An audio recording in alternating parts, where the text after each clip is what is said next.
Don't know me, my name is Victor. I am an organizer with the New Britain Racial Justice Coalition. How are we feeling? Come on, go louder. How are we feeling? Great. So, as you know, we're literally in the middle of history, and throughout the country, there's literally a revolution happening everywhere.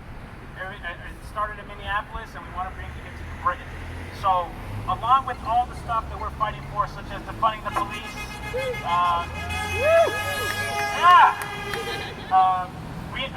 using those funds to reallocate it to education and social services, and essentially just beating systematic racism here in New Britain. That also includes, this is something we don't talk about that much, that also means tenant organizing. The landlords in New Britain have controlled this city for too long, and it's time, we're here to put New Britain upside down, beat the status quo, beat the political machine on both sides, because enough is enough. New Britain has been too quiet for too long, and right now it is our moment.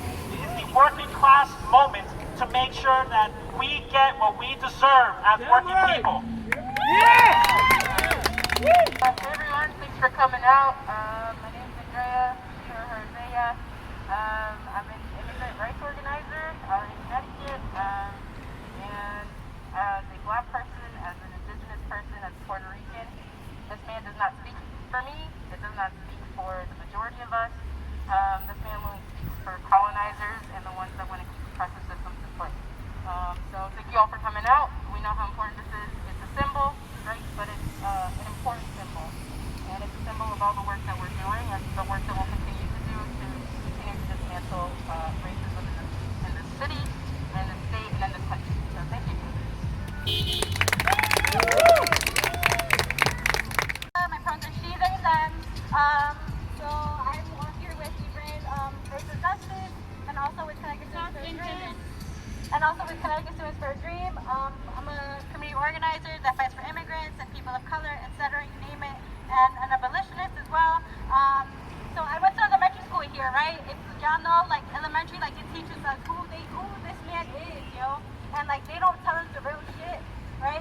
And like as parents, as like us having like the next generation, we need to teach them what is right, who this man was, and we need to start going back to where we came from, right?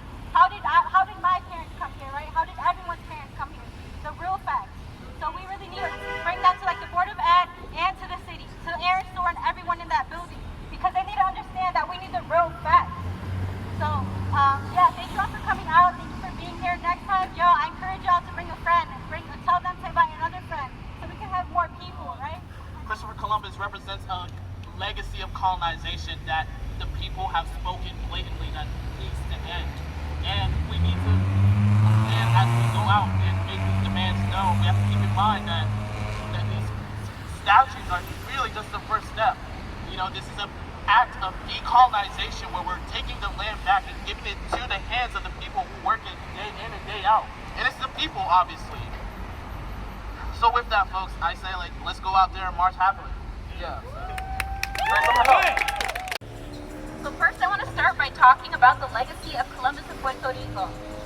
30% of New Britain residents identify as Puerto Ricans. Columbus is supposedly credited for discovering Puerto Rico when he landed there on November 12, 1493.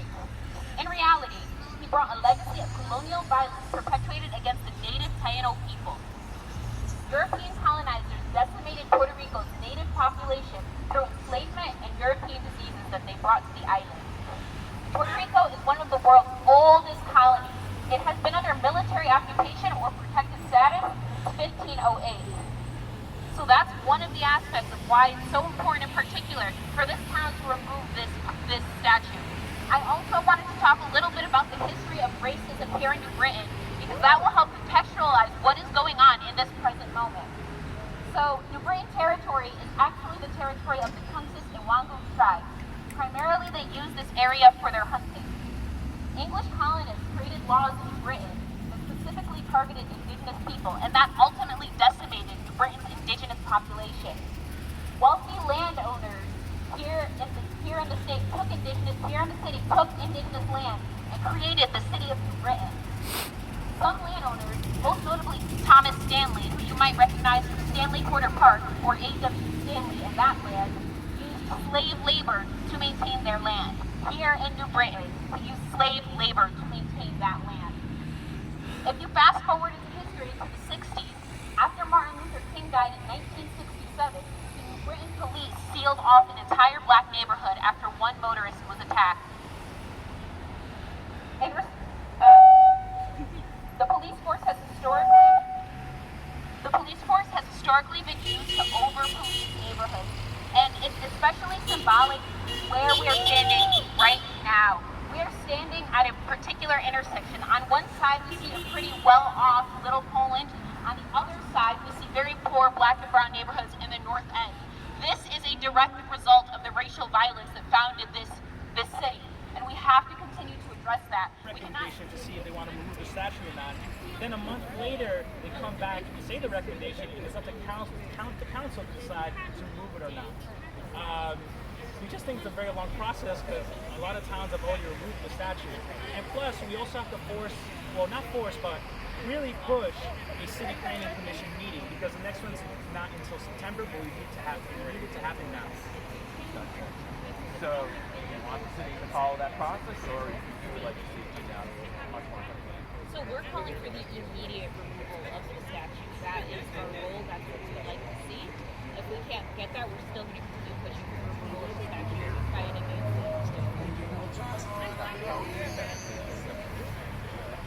That would be the next step.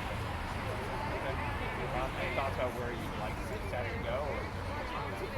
Yeah, I think we just want it out of here. If there's a museum or a local organization that wants to keep it, that's perfectly fine. But we don't think this is the way to remember history. We reject the idea that we need to glorify people with statues in order to remember history. And we really hope that the city funds that are used to maintain the statue will be diverted to discussing the history of Indigenous people here in the city of New Britain. As well, if they want to replace it with a different statue, by all means, go for it. But we want a statue that represents unity or just communities in general that are really pushing for change in the city. So across the country. Okay. Thanks so much. Appreciate it. Thank you. Thank you, guys.